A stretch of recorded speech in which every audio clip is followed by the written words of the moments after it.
ina masu aiki da sola. Ku shirya kwana a duhu. Gwamnatin tarayya tana yunkurin hana shigowa da farantin sola, yayin da dokar ke shan suka daga wurin wasu ƙwararru, inda suke ganin cewa dakatarwar ne ya dace ko tallafawa kamfanoni. Sanarwar ta fito ne daga ministar kimiyya da ƙere-ƙere, wato Uche Naji, inda suka ce sama da biliyan 200 ake kashewa a wannan hada-hadar. Talabijin Arise ne suka wallafa wannan shafin. Its commitment to phasing out the importation of photovoltaic solar panels into Nigeria, revealing that over 200 billion naira has been spent on these imports to date.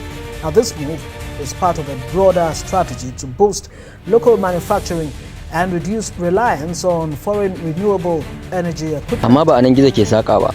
A lokacin da mataimakin shugaban ƙasa Kashim Shettima yake gwamna a jihar Borno, ya samar da babban kamfanin hada farantin sola a jihar, wanda yana ɗaya daga cikin manya-manya mafi girma a Afirka. Ya zuwa yanzu wannan kamfanin ko farantin sola guda ɗaya ba a fito da shi ba. To me yasa ake son a dakatar da shigowa da farantin sola? Saboda wannan kamfanin ne.